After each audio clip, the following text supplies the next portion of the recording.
Donc, pour les derniers arrivants, bonjour à toutes et à tous. Ravi de vous retrouver pour ce dernier atelier de l'année et déjà le 30e depuis que l'on a mis en place ces ateliers virtuels et vous êtes toujours aussi nombreux. Donc, bonjour à toutes et à tous. Alors, ces ateliers, comme on le souligne chaque fois, mais c'est vrai que c'est important, sont rendus possibles et surtout sont pertinents grâce à la position du GERS au sein de l'écosystème CGDIM Pharma. CGDIM Pharma, vous voyez, c'est toutes les structures au sein de CGDIM qui participent à apporter de la matière à ces ateliers. C'est bien sûr Gers Data, hein, qui avec toutes les données que vous connaissez.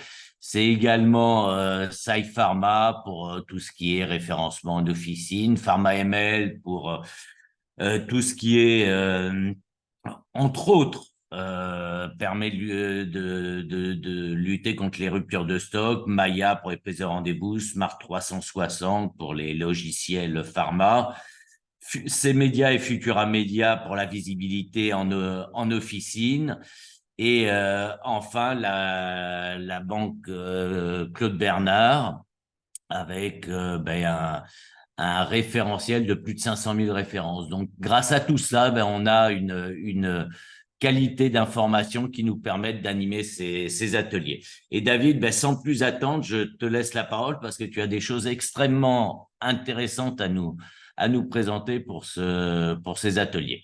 Merci Patrick. Il en fallait au moins 30 numéros pour arriver à dire des choses intéressantes. Et du coup, j'espère que ça va vous plaire. L'idée, c'était de modifier un peu le sommaire et l'agenda et du coup d'en profiter pour dire, voilà, on est dans un contexte où on a une démographie du nombre d'officines qui en métropole diminue avec une accélération, notamment sur l'année 2023. On est passé sous la barre des 20 000 officines sur le territoire, qui va poser la question à moyen terme de la concentration, veut dire peut-être mutualisation des services, va aussi poser la question du maillage territorial. Mais on voit qu'on a effectivement globalement une politique de santé qui était orientée vers une attrition du nombre de pharmacies. Et on a cette pente qui s'était réduite ces dernières années et qui reprend un rythme soutenu sur 2023 et surtout sur la deuxième partie de l'année 2023. Et quand on regarde ce qu'il en est d'un point de vue régional, en considérant il y a 10 ans comme bassin le nombre de pharmacies sur chacun des territoires et comment se ventile cette attrition sur la géographie. Alors, comme vous savez, moi, je reste un crétin de Parisien qui considère que du coup, il y a Paris et la province, donc tout le reste n'est que la province. Mais blague mise à part, on voit bien que l'égalité ou l'équité est pas homogène selon les régions. Et donc, vous voyez que vous avez l'Ouest sur lequel il y a une attrition qui est plus rapide que, à contrario, l'Est, qui est un régime spécial, certes, mais qui fait que, globalement, résiste au fil des années en nombre de pharmacies. Donc, il y a ce sujet qui posera la question de l'attrition, du maillage territorial. Et c'est vrai que quand on le met dans le contexte actuel, de mémoire, l'année dernière, 1000 places non pourvues en deuxième année de pharma. Cette année, 500 places, ça équivaut à 1500 places sur 2 ans. Donc, ça veut dire que en nombre de pharmacies, quand on connaît la difficulté pour les uns et les autres d'embaucher, on verra l'impact sur le modèle économique de la pharmacie, mais on va avoir ce sujet de comment on conserve ce maillage territorial qui a montré pendant la pandémie sa justesse, comment on va réussir à le maintenir compte tenu de l'attrition. Donc, ça veut dire des pharmacies probablement structurées autrement pour pouvoir justement embrasser son rôle d'animateur territorial et sociétal de santé. Alors, c'est vrai que quand on regarde l'évolution sur ces critères, alors on a mis plein d'années parce que du coup, un peu comme le millésime, je sais que Patrick est amateur de bon vin, donc du coup, il aime bien regarder plusieurs années et goûter. Mais quand vous regardez notamment sur La partie conseil, alors, c'est toujours une lecture à double tranchant, mais quand on regarde le chiffre d'affaires, plus 3, allez, à peu de choses près. Si j'exagère et je tire un peu le trait, c'est quasiment la croissance liée à l'inflation. Donc, ça veut dire qu'on a quand même un réseau sur la partie délivrance hors prescription qui stagne, et donc sur un choix éclairé des produits. Pour autant, c'est toujours 20% du chiffre d'affaires. Pour rappel, hein, chiffre d'affaires il y a 3 ans du réseau officinal, c'était 36 milliards. Aujourd'hui, c'est plus de 43 milliards. Pour autant, la marge, elle ne suit pas cette croissance-là. Mais ça montre quand même qu'on va avoir une croissance du gâteau. Mais pour autant, comme on fait des arbitrages, parce que la marge ne suit pas la croissance qu'on observe du réseau. Alors, c'est vrai que dans l'actualité, donc à travers les bassines qu'on a, hop, on peut suivre aussi, à travers les médecins, l'évolution de la bronchiolite. Et là, on voit qu'effectivement, on a une courbe depuis ces dernières semaines qui est très dynamique, qui rejoint celle de 2022 et qui montre que, du coup, sur cette fin d'année, on aura toujours ce sujet de bronchiolite qui s'accélère rapidement d'une semaine à l'autre, qui reste pour l'instant inférieure à celle qu'on a connue l'année dernière. Et c'est une bonne nouvelle. Mais c'est vrai qu'il y a une dynamique forte. On a également sur les syndromes grippaux. Pour rappel, hein, l'année dernière, la grippe, et on fera un focus tout à l'heure sur la grippe parce que c'est riche d'enseignements sur cette première partie. Il y a encore beaucoup de travail à faire pour redresser la barre. Mais on voit l'année dernière, rappelez-vous, hein, le pic de la grippe en 2022, c'était 2 pics. Hein. C'était en début d'année et également au mois de décembre. Donc là, on voit encore que on est encore dans le trend de celle de l'année dernière. On verra si le pic sera en décembre ou du coup sur janvier, février ou mars.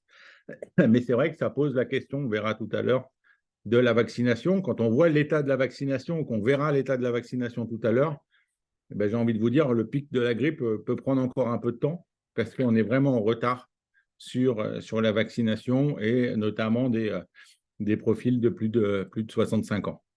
Et la part de Covid, donc on voit qu'on est sur une dynamique similaire à celle de 2022 avec le pic de la rentrée. Et donc là, sur cette fin d'année, et tous les questionnements qui se posent entre vaccination grippe, vaccination Covid, est-ce qu'on fait les deux, est-ce qu'on en fait que l'un, comment on privilégie l'un ou l'autre en fonction du profil. Et donc, c'est vrai que ça, c'est les sujets sur lesquels l'ensemble des acteurs de santé sont aujourd'hui soumis à réflexion dans ce cadre-là. L'autre sujet, trafic, l'évolution de ce fameux trafic en officine, et il reste stable globalement. Alors, j'ai enlevé, quand je dis toujours pareil, j'ai les équipes enlèvent et moi, je m'approprie leur travail, ce que fait très bien Patrick avec le mien aussi. Et donc, du coup, on voit qu'on a un trafic moyen qui reste stable, tout confondu, dans l'officine, autour de 190 patients au jour global. Donc, on voit, on a une courbe qui est très proche de celle de l'année dernière et donc va jouer sur le mois de décembre l'enjeu de ce trafic et de la dynamique de l'année. Et puis, sur la partie conseil, donc sur tout ce qui est délivré hors prescription, on a un trafic, lui, qui se freine, moins 3,9. Hein. Rappelez-vous, l'atelier précédent, on parlait d'un panier conseil qui était stable, avec moins de produits. Et on voit bien qu'on commence à avoir aussi un étirement des achats du consommateur en pharmacie de manière à essayer de juguler le plus possible ces impacts de l'inflation, de son pouvoir d'achat et de tous ces éléments-là. Et donc, ça, c'est vrai qu'on va avoir ces notions de trafic, mais qui est déjà en recul sur cette période. Et on va voir sur le mois de décembre par rapport à ce qu'on observait les années précédentes. Grippe, juste avant de laisser la parole à Patrick sur le médicament, globalement, on voit un début de la grippe qui est clairement poussive. Hein. Rappelez-vous 2022, on était mécontent du début. Alors, ça s'était accéléré du fait de la communication, des investissements, de la prise de conscience collective du besoin de se faire vacciner. Mais on a fini la grippe, on était à moins 15 par rapport à 2021, moins 23 par rapport à 2020. Et là, on reste encore inférieur à 2022 sur les 40 premiers jours de cette de cette campagne. Donc, ça veut dire de vous à moi que la couverture vaccinale est pas au rendez-vous. Pour autant, on a un taux de vaccination en officine qui est 10 points au-dessus de ce qu'il était l'année dernière. Ça veut dire que le réflexe des plus de 65 ans aussi, rappelez-vous, hein, plus de 65 ans, c'est toujours le début de la campagne, prennent un peu le relais d'aller en officine, ce réflexe de l'animateur territorial. Donc, plus de la moitié des officines, plus de la moitié des patients sont faits vacciner en officine, alors que c'était moins de la moitié sur cette partie-là l'année dernière. Et par contre, des grosses différences régionales. Et bon, bah, du coup, vous avez compris que je n'étais pas très, très bon en géographie. À gauche, vous avez la couverture vaccinale des 65 ans et plus. Donc, on est qu'à 50% de la couverture, avec des écarts régionaux qui sont très, très importants. On va avoir dans les régions qui sont avec les couvertures vaccinales les plus élevées, bah, du coup, c'est toute la Bretagne, le nord et l'est de la France. Et puis la région PACA, je ne pense pas me tromper. Et par contre, on va avoir des régions où la couverture vaccinale reste en fort retrait et insuffisante par rapport à l'année dernière. Et en miroir, quel est le pourcentage de la vaccination qui est fait dans le réseau officinal? Et on peut noter qu'en Île-de-France, c'est là la région avec, je pense, c'est Rhône-Alpes, les deux régions qui sont aujourd'hui pour lesquelles le réflexe de cette population des plus de 65 ans d'aller en pharmacie pour se faire vacciner est le plus important. Alors, on peut parler d'accès aux médecins et aussi peut-être d'un rôle qui s'est renforcé et d'une image qui a été modifiée, mais quasiment toutes les régions sont au-dessus une vaccination sur deux. Une délivrance sur deux est faite par le pharmacien, avec effectivement les deux régions qui sont très fortement actifs sur cette vaccination et qui montrent bien comment le pharmacien épouse ses nouvelles missions et ses rôles de vaccination. Aujourd'hui, la quasi-totalité des pharmacies vaccinent en pharmacie. Patrick, le médicament, comment se porte-t-il? Alors, ben, merci David. Dans ce contexte un peu plus difficile, c'est vrai que le marché remboursable, lui, il est toujours en forte croissance. Il atteint plus de 10% au mois d'octobre 2023. Alors, il faut savoir qu'au mois d'octobre, il y avait eu un demi-jour ouvré en plus. Euh, on est à plus 8,1% en cumul fixe et en cumul mobile, on est à plus 7,9%. Alors pour le cumul fixe, je vous avais dit qu'en octobre, il y avait un demi-jour en plus. En revanche, dans le cumul fixe, on a un jour ouvré en moins par rapport à 2022 et malgré cela, on a cette forte croissance. Alors, cette forte croissance s'explique essentiellement par les achats de vaccins en octobre, qui a pesé lourd dans le sell-in. Alors, quand maintenant on regarde effectivement les classes qui contribuent à comment dire, à la croissance sur le marché remboursable, on retrouve les classes traditionnelles avec les inhibiteurs de l'interleukine, plus 34%, les antinéoplasiques inhibiteurs de la protéine kinase, plus 12%, les autres produits du système nerveux central, 41%, les antidiabétiques, plus 132%, mais on retrouve une nouvelle classe, la J07E, avec les vaccins viraux. Et puis, ce qui explique ces croissances pour ces différentes classes, pour les classes traditionnelles, c'est surtout les sorties de réserve hospitalière avec Calcans, Tagrisso, Vyndaqel et Evrizi. Et puis pour les vaccins antiviraux, c'est Gardasil qui a une très forte progression, donc la vaccination contre le papillomavirus. C'est la campagne de vaccination auprès des collégiens. Il y a également Efluelda pour la grippe et Rotarix pour le rotavirus. Donc, nouvelle classe qui tire vers le haut. Quand on fait maintenant vous avez été nombreux à nous demander à faire un zoom plus important sur les biosimilaires et les bioréférents. Donc, quand on regarde le chiffre total des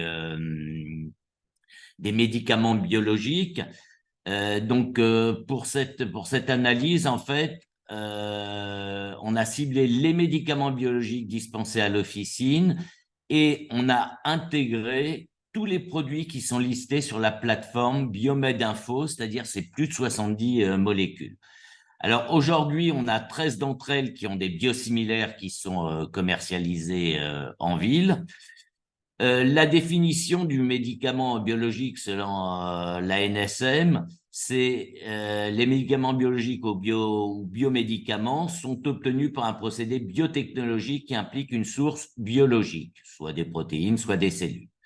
Donc, c'est en fait, une classe qui a un chiffre d'affaires de plus de 3 milliards et demi qui avait un chiffre d'affaires de plus de 3 milliards et demi en 2018.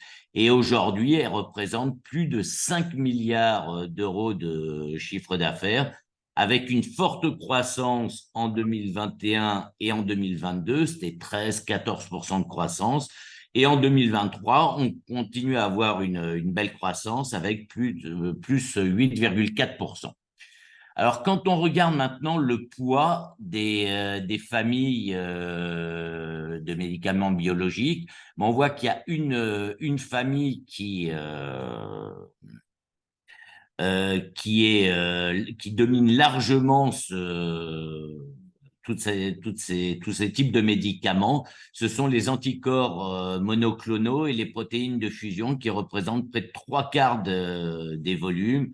C'est avec l'adalimumab, Duplimab et autres produits, je ne vais pas tous vous les citer.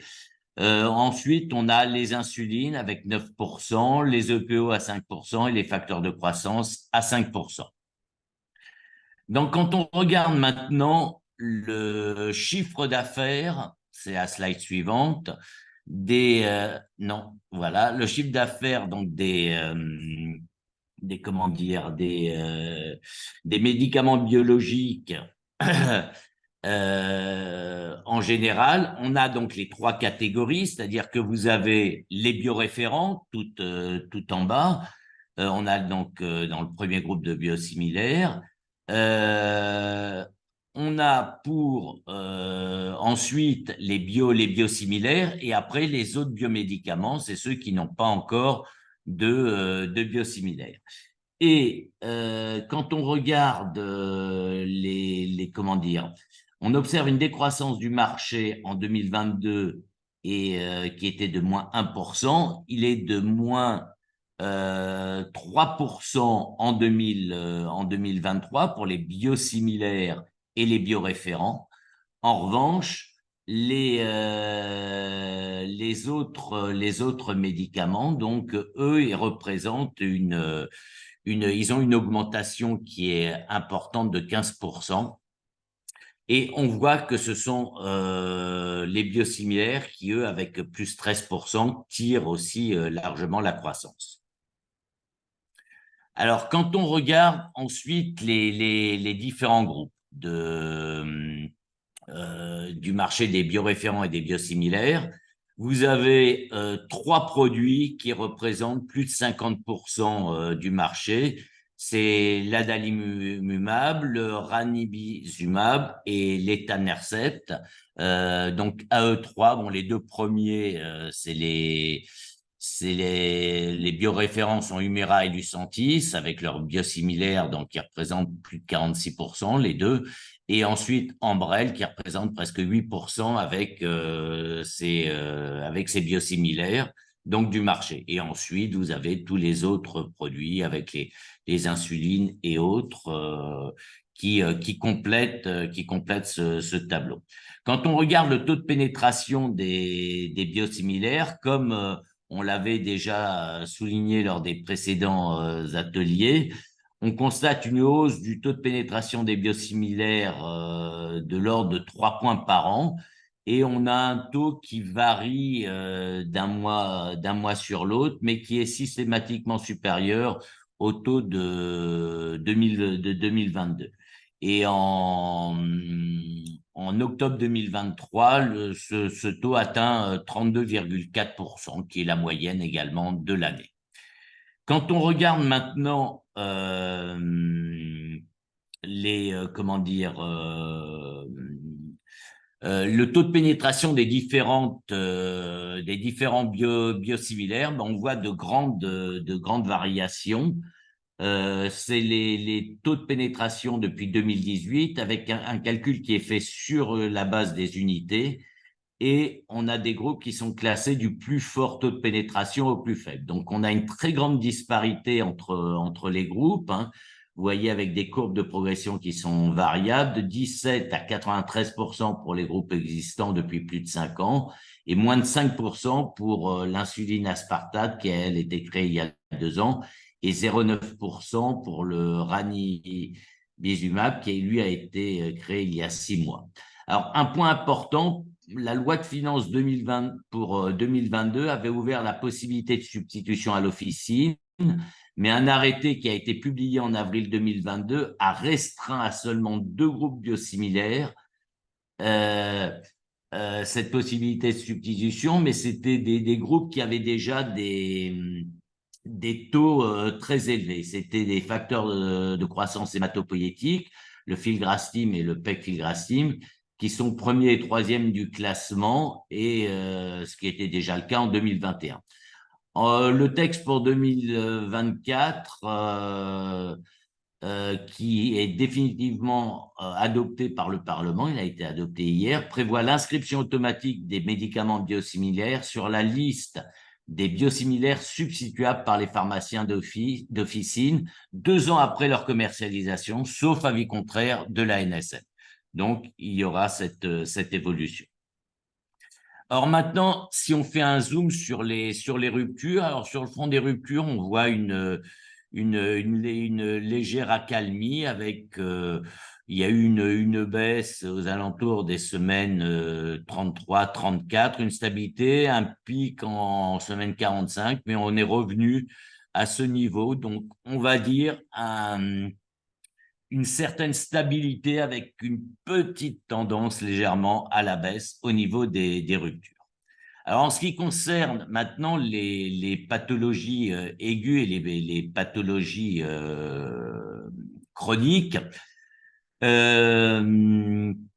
en fait, la proportion de pathologies chroniques est en augmentation par rapport à l'année dernière, hein. On voit qu'il y a eu 1,2 point de pourcentage de plus en CA et en unité en 2023, pour atteindre respectivement 71% en chiffre d'affaires et en chiffre d'affaires, oui, et 26,5% en unité. Un point qui est intéressant à noter, c'est que en ce qui concerne les pathologies aiguës, les vaccins viraux sont les premiers contributeurs à la croissance en raison de l'augmentation en fait du nombre de vaccins grippe et de papillomavirus qui ont été achetés en octobre. La croissance des vaccins bactériens, elle, s'explique par l'augmentation des vaccins méningocoques. On a une croissance des anti-anémiques qui est justifiée également par celle de Rebloxil. Pour les pathologies chroniques, on a les 3 classes qui sont les classes habituelles, inhibiteurs de l'interleukine, antinéoplasiques et autres produits du système nerveux central, avec en particulier du Pixent, Calquence et Vyndaqel qui ont cette croissance. Donc voilà pour les pathologies aiguës et les pathologies chroniques. Un point sur les vasoconstricteurs. Donc, il y a eu le 23 octobre dernier un communiqué de l'ASN qui a restreint l'utilisation des vasoconstricteurs, et on voit que suite à ce communiqué, l'utilisation des vasoconstricteurs a fortement diminué, hein, moins 35% à partir de ce moment-là. Et quand on regarde la classe des vasoconstricteurs dans sa totalité, hein, donc la R01B, ben on voit que toute la classe a subi cette baisse au départ, et fortement sous l'influence, bien sûr, des vasoconstricteurs, mais on note sur les 2-3 dernières semaines une remontée. Ça veut dire qu'il y a un transfert vers d'autres produits au sein de cette classe. Alors maintenant, un zoom sur les variations de prix. Donc, ça, c'est la situation qui est connue au 31 octobre avec les changements de prix parus au journal officiel au 25 novembre. Donc, on a un impact 2023 en ville qui est estimé à 551 millions d'euros en économie sécurité sociale. C'est le schéma de droite. Donc, 447 millions réalisés sur 10 mois et 104 millions projetés sur la fin d'année. Pour l'hôpital, on a des baisses de prix évaluées à 326 millions en prix JO, avec 271 millions réalisés sur 10 mois et 55 millions projetés sur la fin d'année. Donc, au total, et sans tenir compte de nouvelles parutions d'avis de baisse de prix dans le courant du mois de décembre, on a un impact total qui est estimé à 877 millions en prix brut, ce qui donne à peu près 772 millions en prix net. Et ça, c'est en prenant la clé de conversion du CEPS pour passer du brut au net. Ce qui correspond à un rendement de 94%, considérant que l'objectif fixé par la loi de finances 2023 était à 825 millions en prix net. Donc, on est presque au niveau de l'objectif atteint. Quand on regarde maintenant la revalorisation des prix, il y a en cours d'année donc plusieurs produits qui ont connu cette revalorisation uniquement pour le circuit officinal. Alors, l'impact est très faible, hein, il est d'environ 8 millions en économie, en impact sécurité sociale.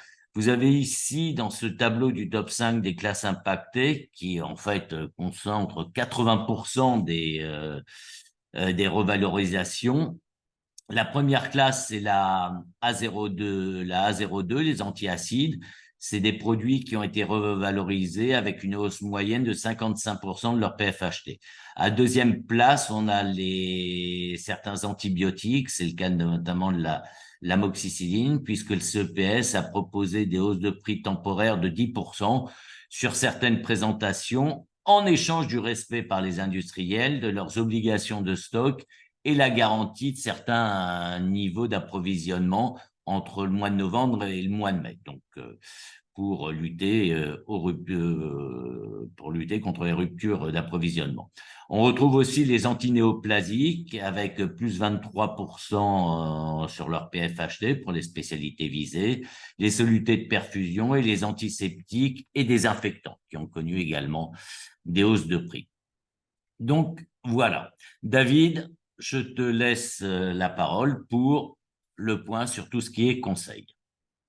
Merci Patrick. Donc sur cette partie-là, un marché dynamique sur cette rentrée. Donc quand on regarde sur les derniers mois, plus 3%.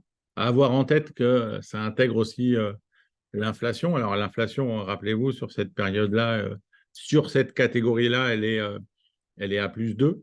Ça veut dire que, mine de rien, même en valeur chiffre d'affaires, si on retraite de l'inflation, on a un marché qui est quasi stable sur cette période-là, donc depuis la rentrée jusqu'à la fin du mois de novembre. Et quand on regarde l'évolution des promesses à travers, effectivement, Claude Bernard, de regarder deux choses, c'est quelle était la dynamique l'année dernière, donc ce que vous avez en abscisse, et en ordonnée l'évolution de cette année par rapport à l'année dernière, pour regarder là sur cette rentrée les croissances. Donc on a des classes qui sont dynamiques sur les 2 années. C'est tout ce qui va être tonus vitalité, l'équilibre digestif, le sommeil, l'hygiène bucco-dentaire et le traitement des plaies. On va avoir des segments qui sont dans le dur, ou plutôt un segment qui est dans le dur et qui est en décroissance sur ces 2 années, c'est immunité, défense naturelle. On a des segments qui étaient forts l'année dernière et qui, du coup, tous, c'est le cas de le dire, donc ça va dépendre maintenant du mois de décembre, c'est tous les maux d'hiver, tout mal de gorge et douleur et fièvre. Et des segments qui reprennent un peu de couleur, notamment tout ce qui est brûlure d'estomac, tout ce qui est constipation, qui était négatif l'année passée et qui reprend un peu de texture. Et légalement, c'est que vous regardez sur ces 2 années, donc de 2021 à 2023, quand la boule est vide, c'est qu'au final, ce segment, même s'il a fait une forte croissance une des 2 années, reste en forte décroissance. Donc ça montre bien qu'on a des effets yo-yo sur les marchés qui fait qu'à un moment donné, on peut faire une bonne année et tout cramer. Si je prends ce propos-là, l'année suivante ou réciproquement. Donc, c'est aussi un moyen de suivre l'évolution des segments et l'installation de ces segments dans le quotidien des Français, qui sera un sujet à voir, notamment sur le bilan de l'année. Alors, petit zoom sur les compléments alimentaires sur cette partie-là, en intégrant aussi les dispositifs médicaux par voie orale, un marché à plus 8, avec un tiers lié à l'inflation payée par le consommateur, ce que vous voyez là, 3 points de cette croissance est porté. Et surtout, vous voyez que le comportement du consommateur et l'impact de cette inflation sur le pouvoir d'achat a connu 2 moments en 2023, le début d'année, le premier semestre, où vous voyez juin, juillet, où globalement, on avait une inflation forte payée par le conso, c'est-à-dire qu'il dépensait quasiment 4 points de plus que l'année passée. Et depuis la rentrée, on a un comportement tout autre, un choix consommateur qui est réellement de regarder l'efficience autour du produit entre la valeur perçue de son efficacité, de sa pertinence, de sa bonne tolérance, de son empreinte sociétale. Donc, tous ces éléments-là et le prix au final. Et donc, on a un tassement de ce qui est payé par le consommateur et qui est net entre vraiment le premier semestre et ce sentiment d'impact sur le pouvoir d'achat qui va être durable. Et on le voit, on a du coup non pas une inflation qui diminue, mais un impact sur le pouvoir d'achat du conso qui fait qu'il raisonne ses choix entre le produit et l'argent qu'il souhaite y mettre au regard de l'efficacité perçue. Et c'est ces segments-là qu'on va suivre dans le temps et cette évolution parce qu'elle est importante sur l'évolution du marché. Alors quand on regarde le top 5 des contributeurs à la croissance complément alimentaire sur cette rentrée scolaire, tonus, vitalité, sommeil, équilibre digestif, le corps et le confort vaginal, les 5 segments les plus contributeurs à la croissance. Et en contributeur à la décroissance, alors effectivement, c'est dans une moindre mesure, mais on va avoir l'immunité défense naturelle, les cheveux et ongles sous toutes leurs formes, et mon chouchou qui est la perte de poids. Et voilà, du coup, ça fait presque 3 ans que je vous fais la blague dessus, mais c'est vrai que bon, bah, je dois être le principal fautif sur la décroissance de ce marché-là. Regardez, plus 8 en pharma, sur le réseau parapharmacie, donc sur les paras d'enseigne, on a une croissance qui est très proche, plus 6% sur ce segment-là. Et là, quand on regarde les contributeurs à la croissance, on va être beaucoup plus dans le corps, l'anti-chute, les huiles essentielles pour celles qui sont en complément alimentaire, les contractures musculaires et le sommeil. Et par contre, dans les décroissances, différents de la pharma, puisque des points communs, bon, la minceur, mais surtout tonus, vitalité qui est en décroissance. Et donc, on voit bien peut-être des profils santé vraiment différents entre la pharma et la para, des angles, des segments qui peuvent se rejoindre et d'autres se différencier par rapport aux conseils apportés. Alors, on était obligé de faire un petit clin d'œil sur les gummies. Je me rappellerai toujours la première histoire quand on a lancé avec Claude Bernard la segmentation des gummies.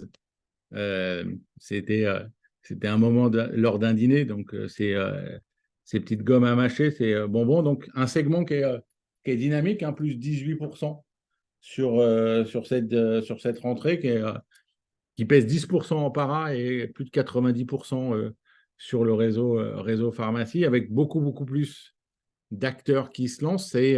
Avant, vous aviez à la fois des marques exclusivement gummies et de plus en plus des marques qui lancent une galénique qui est gummies, qui pousse aussi cette croissance.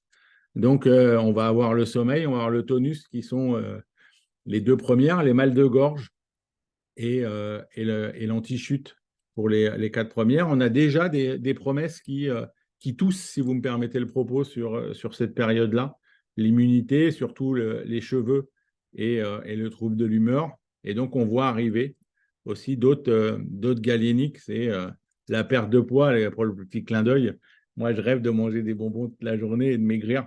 Ça, c'est un petit clin d'œil que je crois que je ne me priverai jamais de cette partie-là. Alors, un point sur la dermo, donc toujours un segment très dynamique, 14%. À avoir en tête que ce 14% est aussi emprunt de pouvoir d'achat, d'impact sur le pouvoir d'achat.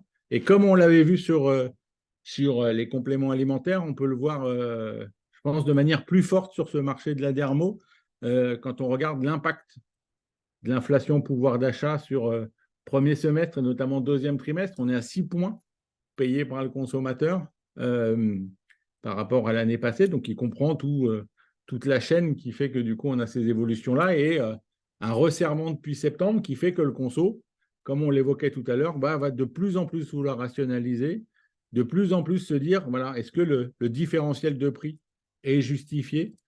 Quelle valeur on accorde à la marque, quelle valeur on accorde au packaging, quelle valeur on accorde à la rêverie, à l'efficacité, à tous ces éléments-là.